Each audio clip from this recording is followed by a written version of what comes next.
Pastor Mungandi, you chair the conference Church Planting and Revitalization Committee. How did you get into church planting? What drew you to that in the first place? In my first district, in the 1980s, I had generational church crisis. The two generations in my church were not seeing issues the same way. Things were not moving as I wanted. I needed things to change. I was a young minister and I was getting frustrated with the maintenance of status quo. Fortunately for me, there was a retired pastor in my church, Pastor Kasaji. He challenged me to do a church plant and then implement the changes I wanted in the main church, there in the church plant. I learned the power of change and church planting. That's what prompted me to begin my journey in church planting. The results were two new, vibrant, growing fellowships. Today, in that district where I started my ministry, there are still only 3 churches. You seem to suggest that church planting is important. Why is that? If my reading of the Seventh-day Adventist church history is correct, then I think church planting is important. The Adventist church believes it's a movement. Go ye therefore, Matthew 28. Proclaim the everlasting gospel, Revelation 14. Today, the GC slogan is, I will go. That means the church must go preach wherever there are people. Last month, in our church planting committee, we looked at 50 counties in our state with 10,000 or more people, and yet with no Adventist church.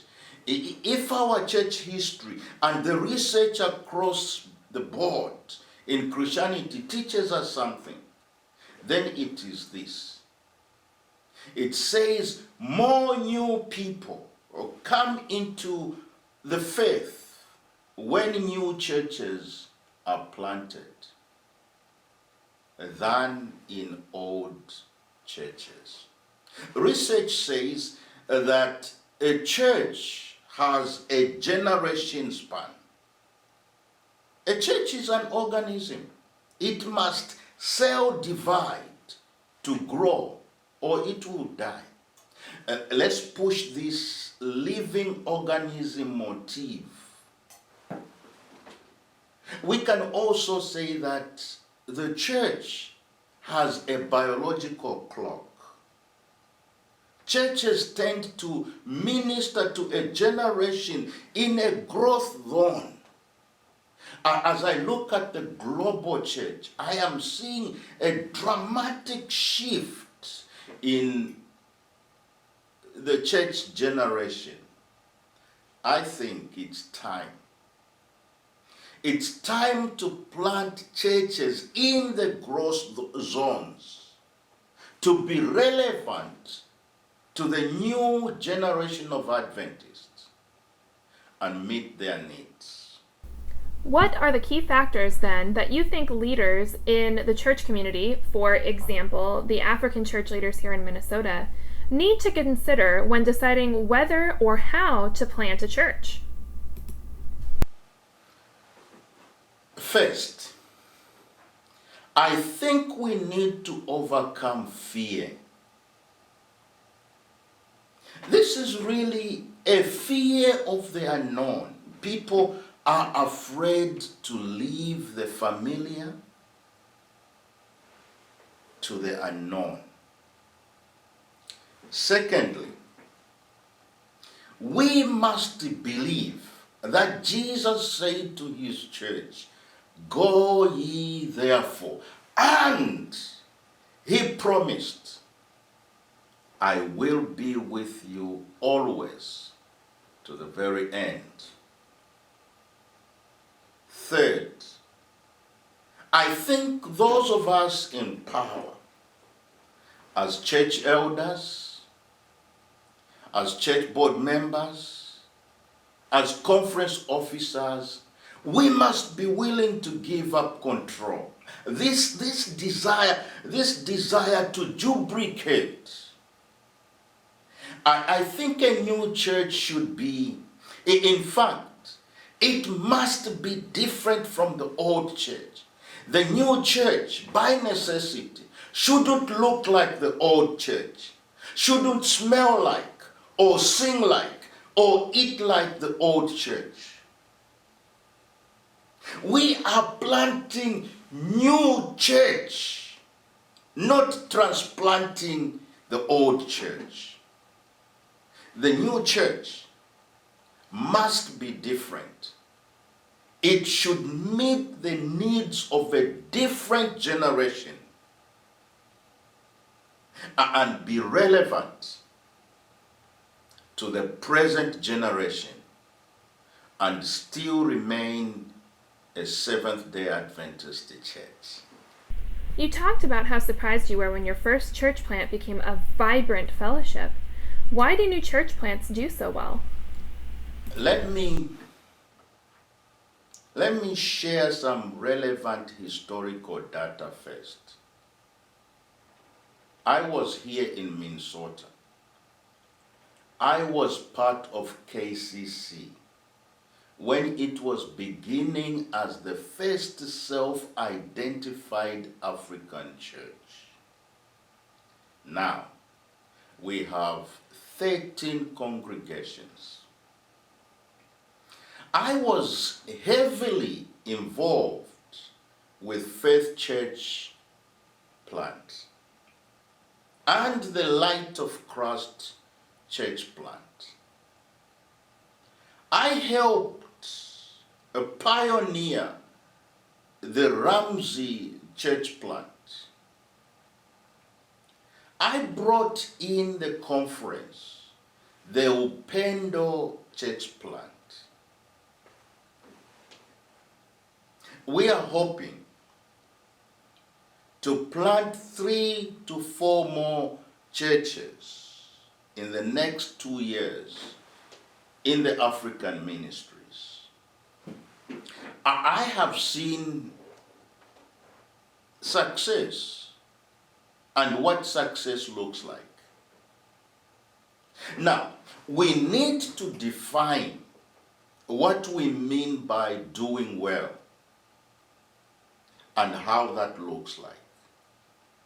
The Global Seventh-day Adventist Church has roughly 21 million members in about 164,000 congregations. That means an average of about 128 in a congregation.